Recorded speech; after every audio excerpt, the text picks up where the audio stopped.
Hello there. It is Eric Erickson here, the Eric Erickson Show, nationwide from my flagship station, WSB, in Atlanta, Georgia. The phone number is 877-973-7425. Breaking news.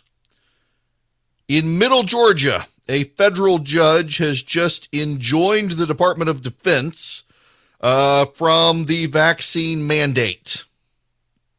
Let me just read you parts of this. Relying on the protections of the First Amendment, the Religious Freedom Restoration Act, and the Administrative Procedure Act, plaintiff, a U.S. Air Force officer, seeks a preliminary injunction to protect her from the military's mandatory COVID-19 vaccine requirements. Although the Air Force claims to provide a religious exemption, it proved to be nothing more than a chaotic quest for plaintiff, because it was, by all accounts, theater. Despite thousands of requests for religious exemption, the Air Force hadn't granted a single one of them when plaintiff filed her complaint. Why? Because until 2 weeks ago, apparently no religious exemption from a COVID-19 vaccine was compatible with military service. Now, here's some background from the judge. This, again, his preliminary injunction. This is breaking news. It was released just a few minutes ago. In response to a topic that needs no introduction, the Secretary of the United States Department of Defense, Lloyd Austin, defendant herein, issued a mandate for all service members of the armed forces under Department of Defense authority on active duty or in ready reserve to receive a COVID-19 vaccine. For years, the Air Force, along with other military departments, has enacted and enforced mandatory policies designed to prevent the spread of infectious disease. However, the applicable Air Force policy, Air Force Instruction AFI 48-110, contains language that carves out medical exemptions for compliance due to, quote, evidence of immunity based on serological tests, documented infections, or other circumstances. Even though the specific medical exemption exists, the Department of Defense military mandate states that, quote, those with previous COVID-19 infections are not considered fully vaccinated. Interestingly, the Department of Defense military mandate exempts service members who are actively participating in COVID-19 clinical trials from mandatory vaccination until the trial is complete. On September 3rd, 2021, the Secretary of the Air Force issued a mandate requiring all active duty service members of the Air Force, unless exempted, to be fully vaccinated. For more than 25 years, plaintiff has served as an officer in the Air Force with an unblemished disciplinary record. She is currently in reserve status, serving in an administrative role that doesn't require deployment or engagement in physical military operations. Despite her full support of and compliance with the military's COVID-19 restrictions for mask wearing, social distancing, and remote working, plaintiff received a written order on September 21st of 2021 requiring her to receive an initial and second dose of COVID-19 and provide proof of vaccination. Plaintiff contracted COVID in December of 2020 and fully recovered. In January 2021, she took a COVID antibody test and tested positive for antibodies. Almost a year later, in December 2021, she took another antibody test and still was positive for antibodies. Neither the Department of Defense nor the Air Force military mandate consider her fully vaccinated. As a devout Christian, she sincerely believes that receiving a vaccine that was derived from or tested on aborted fetal tissue in its development would violate her conscience and is contrary to her faith. Plaintiff believes that the injection of her body with a novel substance of unknown long-term effects, such as COVID-19, would violate her belief that her body is the temple of the Holy Spirit. The compliance date by which the plaintiff was to receive her initial dose also applied to exemptions. In other words, by the due date, plaintiff had to provide either a completed request for religious accommodation or proof of a medical exemption.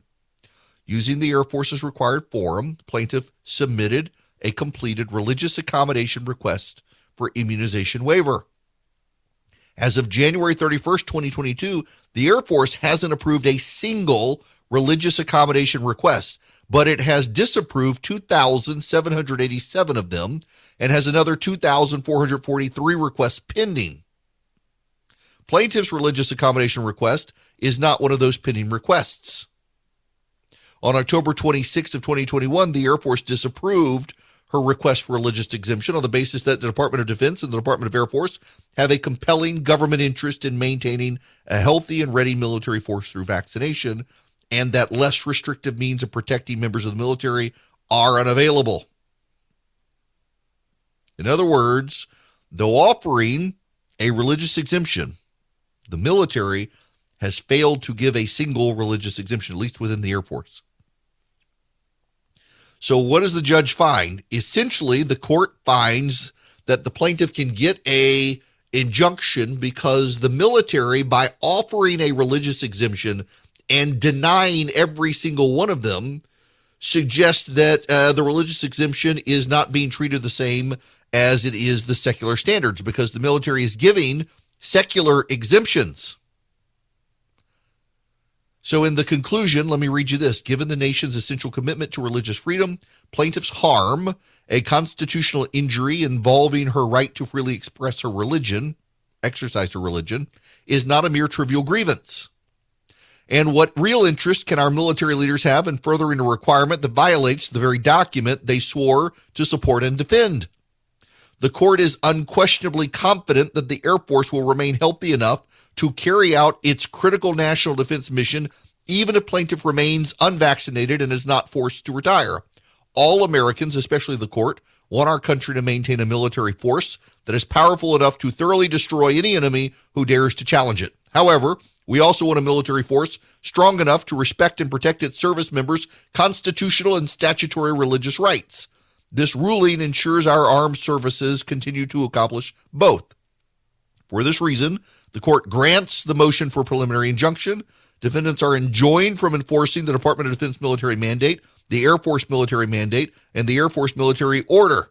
Defendants are enjoined from taking adverse action against the plaintiff on the basis of this lawsuit or her request for religious accommodation. So this is, again, if you're just tuning in wondering why are you reading this legal stuff, this is breaking news.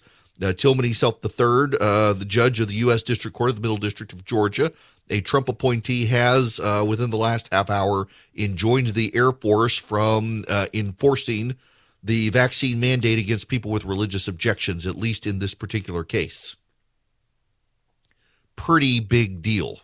This is the first federal judge, to my knowledge, who has ruled on the religious mandate within the Air Force.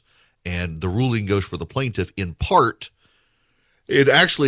part, because the Air Force says they will give a religious exemption and have denied them all, which means it's a religious exemption for show, and you can't give religious exemptions for show under federal law. So good ruling here from the Middle District of Georgia, happening in the last 30 minutes.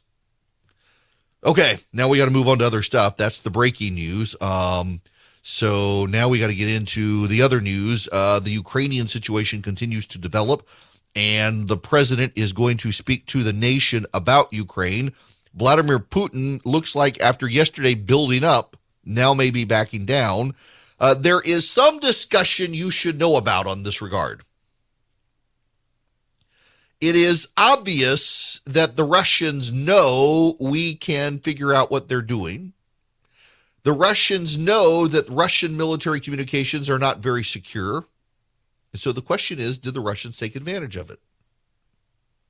Yesterday, I broke in with the breaking news confirmed by the White House itself and covered by CBS, CNN, and other outlets that the Ukrainian president advised Ukrainians that the Russians were expected to invade tomorrow.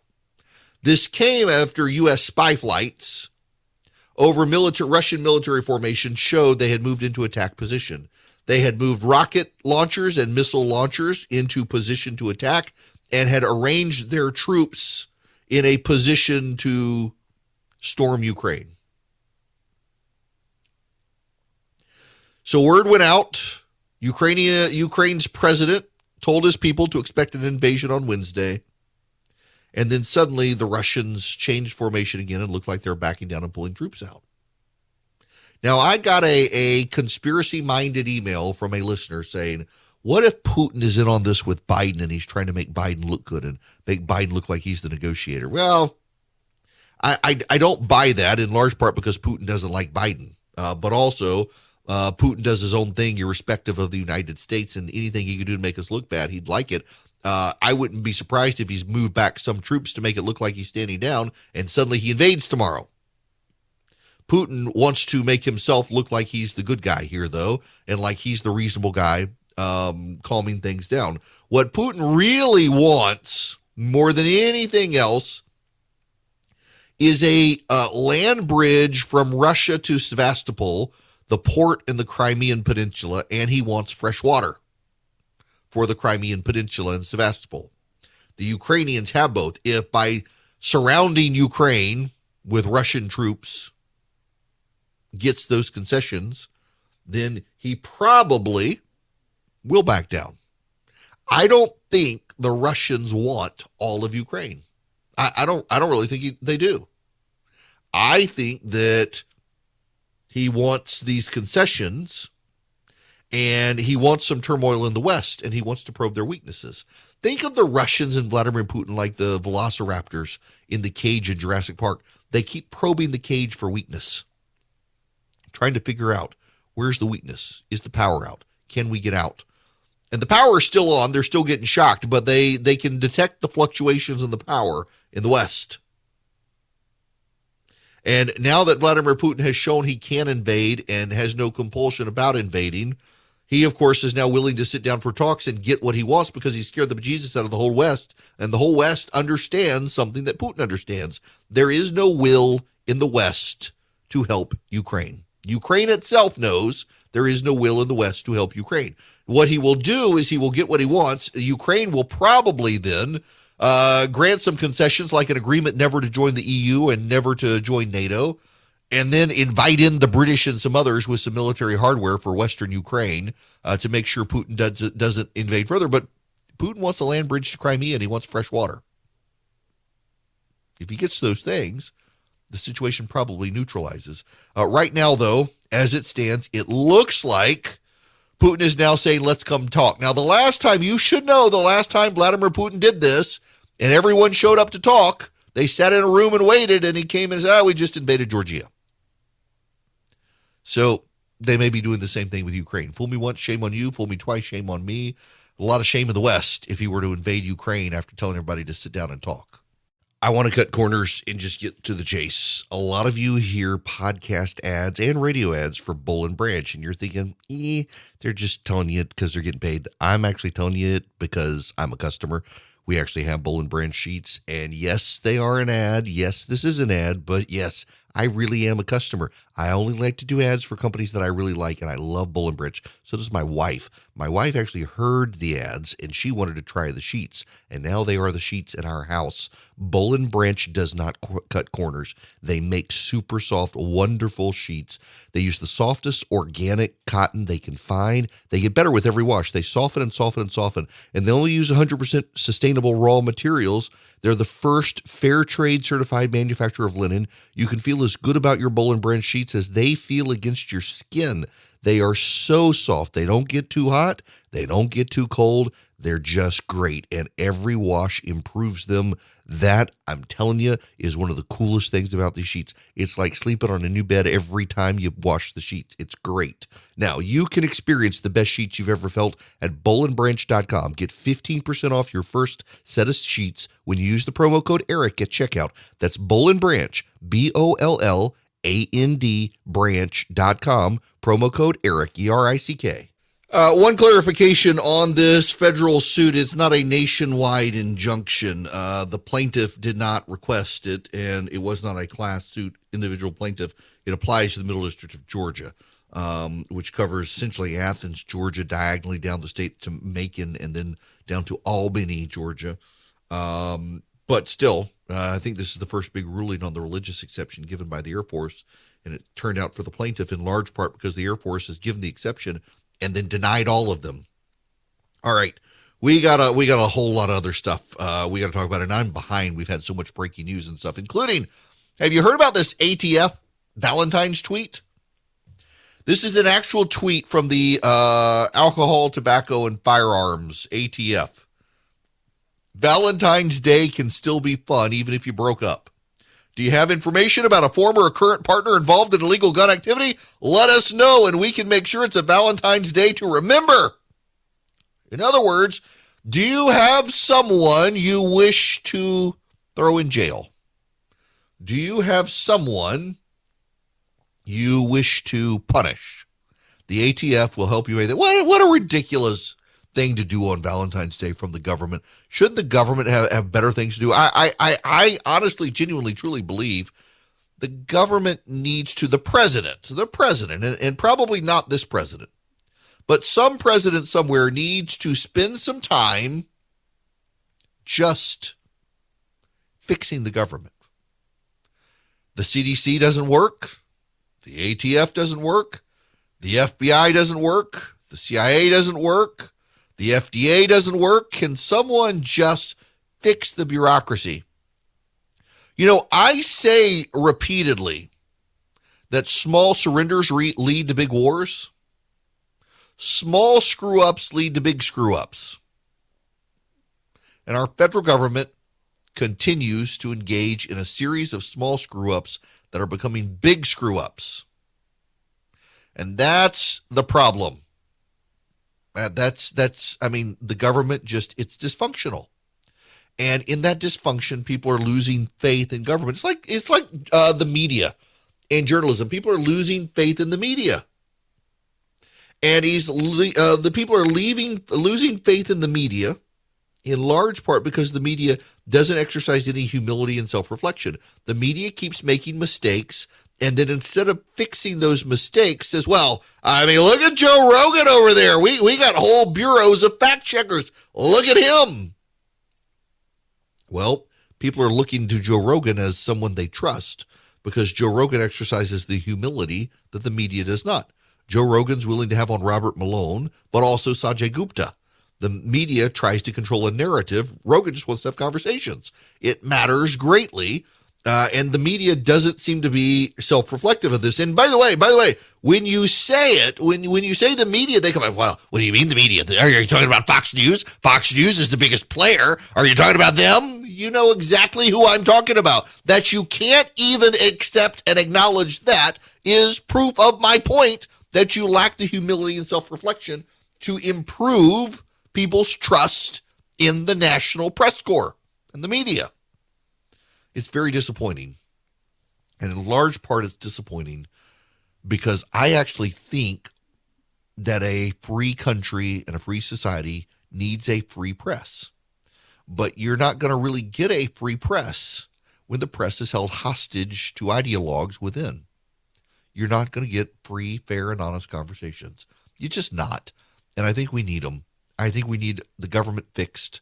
I mean, fix the post office, fix the bureaucracy. When the Roman Empire was having all the fighting with the emperors, the empire maintained its stability because the bureaucracy itself was competent and kept things going. Our bureaucracy is no longer competent and couldn't keep things going if the politicians went away.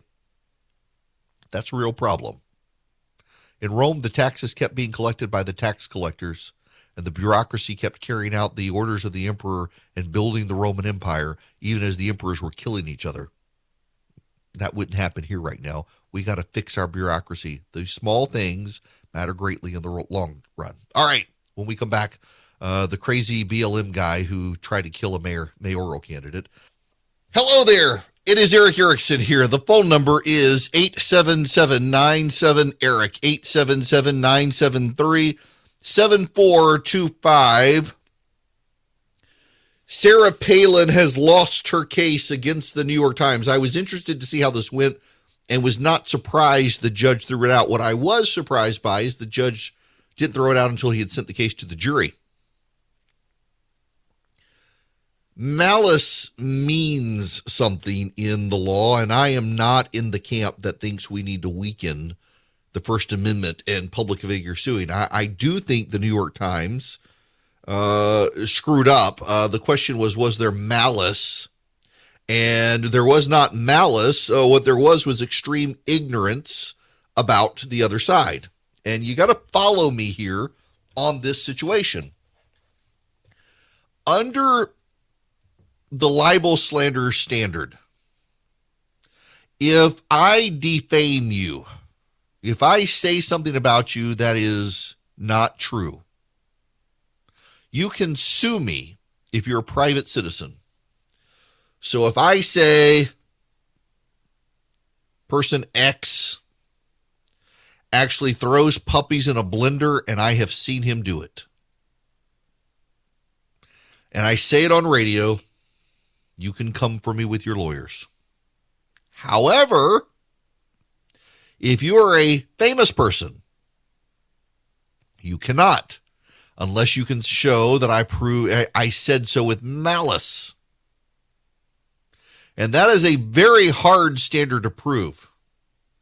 There was a case one time in Washington, D.C., I believe it was Carol Burnett, and a tabloid accused Carol Burnett of being fall down drunk.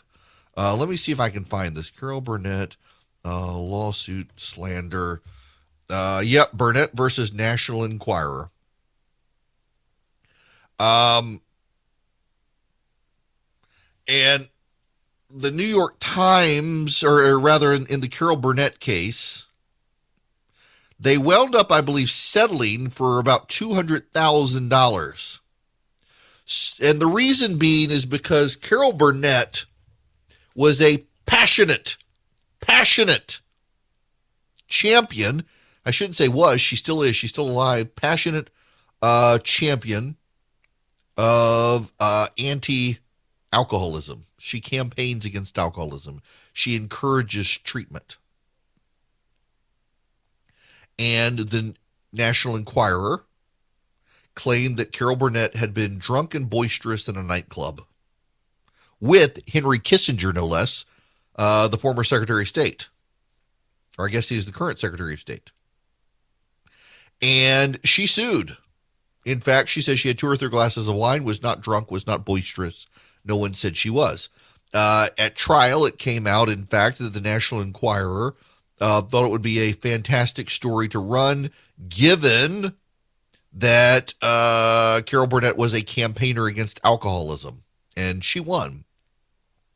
Now, there were some quirks here in that the judge ruled that the actual malice standard was slightly different in California under the New York Times versus Sullivan case, but still, it was important. And here's the distinction you got to understand here, is Carol Burnett showed that though she was a public figure and she had to meet an actual malice standard, what her standard was and what she was able to show is that the National Enquirer willfully ran this story against her, knowing she was a champion against alcoholism, and they did so in order to put her in a bad light.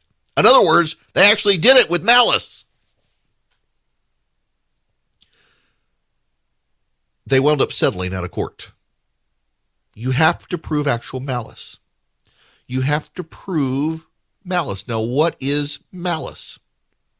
The constitutional guarantee, and this is from New York Times versus Sullivan, the constitutional guarantees require a federal rule that prohibits a public official from recovering damages for a defamatory falsehood relating to his conduct unless he proves that the statement was made with actual malice. That is, with knowledge that it was false or with reckless disregard for whether it was false or not. Now, essentially what it means in practice is you have to know it is false and mean to hurt the person.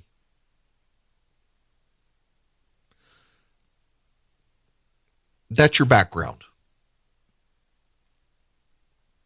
After the James Hodgkinson shooting, Sarah Palin was accused by the New York Times of provoking the shooting of Gabrielle Gifford in 2011. Now, in 2011, Sarah Palin had released a target map of targeted swing districts her PAC was going to target.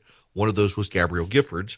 And the New York Times and other media outlets in 2010, 2011, when the shooting happened, they seized on that mail piece and said Sarah Palin was to blame for Jared Loughner attempting to kill Congresswoman Gabrielle Giffords. It wasn't true. Loughner was nuts. He had obsessed over Giffords because she had answered him a question about how do you describe something when words mean nothing. That was now that's not his exact question, but that was basically the question. How do you describe something when words mean nothing? And he didn't like her answer to that insane question and plotted her assassination. He killed a federal judge or a state court judge and nearly killed her, but did not. After blaming Sarah Palin, it was clear that it wasn't true, and they walked it all back. So you fast forward to 2017, and James Hodgkinson attempts the mass assassination of Republican members of Congress because of Democratic rhetoric. And the New York Times wants to do both sides. So, well, if we're going to blame Democrats for saying that Republicans are going to kill people with their health care reform, we need to find an example of Republican rhetoric killing somebody, trying to kill somebody, and they used Sarah Palin. The New York Times itself had fact-checked the story and debunked it. And in 2017, James Bennett, the editorial editor of the editorial page, put it in that Sarah Palin's rhetoric caused the attempted assassination of Gabrielle Giffords. So Palin sued. What came out at trial, and again, I'm not surprised by the outcome. What came out at trial is that they were completely oblivious. The New York Times was that they actually were struggling to find examples of Democrat rhetoric that they thought could incite violence. They thought they could find lots of Republican examples, and they used Sarah Palin. But they seemed not to be able to find Democrat examples, and they wanted to be even-handed. They didn't want to be malicious. They wanted to be even-handed, and they just presumed. First of all, let's focus on the first point. They couldn't find examples of violent Democratic rhetoric. Alan Grayson saying Republicans want you to die. The Democratic Congressional Campaign Committee running ads of Paul Ryan shoving grandma off a cliff. Barack Obama telling people to take guns to knife fights, telling Hispanic voters Republicans were your enemy, and encouraging his voters to, quote unquote, get in your neighbor's face and fight. They couldn't find an example of a Democrat inciting people to violence. But they thought the Republican examples were so numerous, they picked one, Sarah Palin, and it turned out not to be true. And she sued. But there's another thing here I think we need to realize, and that is how clueless the editorial page of the New York Times is about the rest of the country and about Republicans. And even about Democrats. They couldn't find Democratic rhetoric that might lead people to violence. I just cited numbers of them. And when they found a Republican example, it was one that wasn't even true. How out to lunch is that editorial page? Well, very clearly out to lunch, as is much of the left. It's not a thought original to me that conservatives tend to know the arguments of liberals better than liberals know the arguments of conservatives. Frankly, it's one reason I like to have friends on the left. And I like to hang out with them. I enjoy their company because they're a class of people with whom I don't have to talk politics. If I hang out with you guys, y'all want to talk politics. What do you think about this? What do you think about Trump? Should Trump run again? What about Joe Biden? What about the polling? What about the Republicans? Democrats, I don't have to talk about politics with them because we're not going to agree on anything. But if we ever do have conversations about our views and policies, I think it's very helpful that I can explain to them our side. Because I know the Democratic side on things. Like, take abortion. Any progressive listening right now genuinely believes that pro-lifers want to control women's bodies. We want to be able to tell women that they have to have children. We want to be able to exercise control over their judgment and sexual activity. None of that is true, but they believe it. With epistemic certainty, they believe it. We understand their arguments about choice, about it being their body, about they should be allowed to engage in activity, and if they get pregnant and decide that the child is a burden, to terminate the pregnancy. We understand their arguments, even if we disagree with them. They don't even understand our arguments. They caricature our arguments. Or on transgenderism, that you don't even have to get into scripture. Just biologically, boys can't become girls.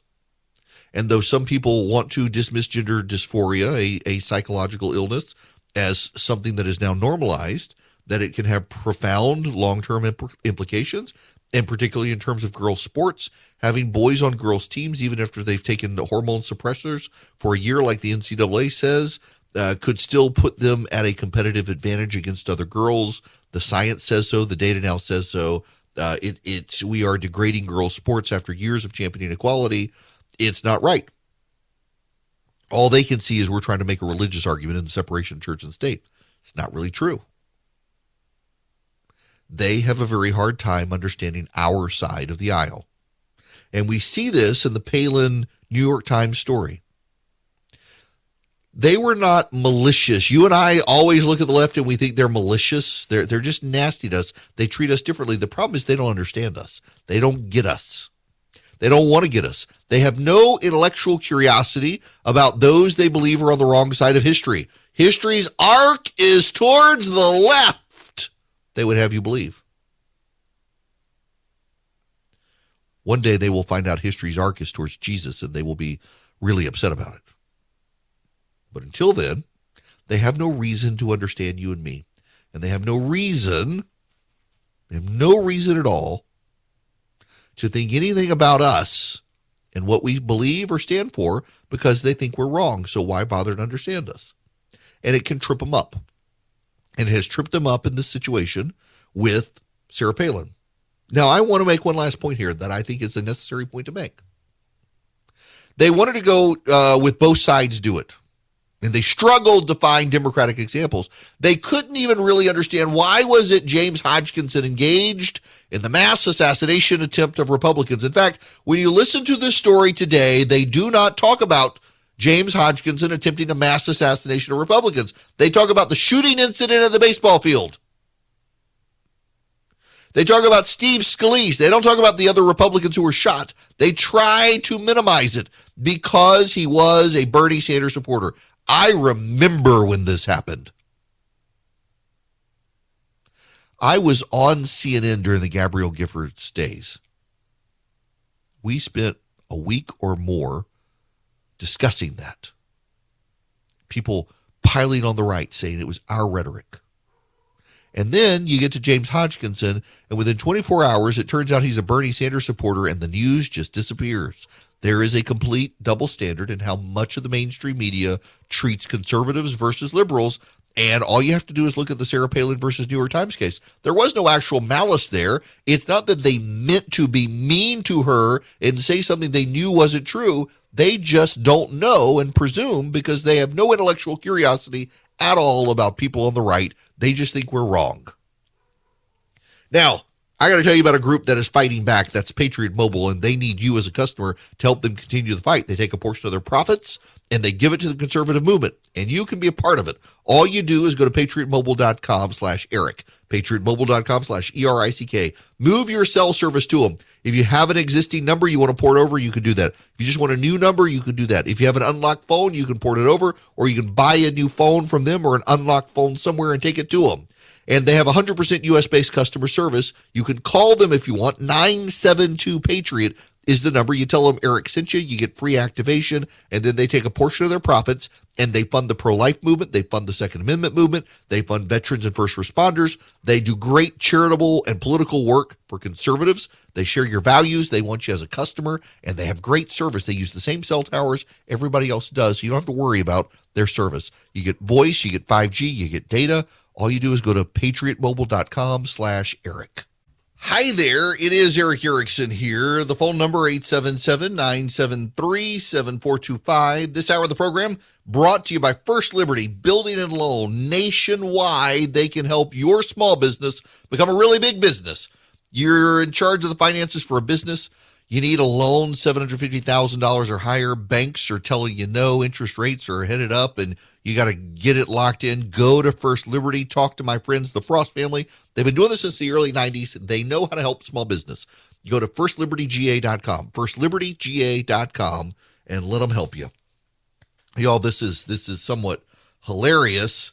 There's a story out about people who bought in the pandemic.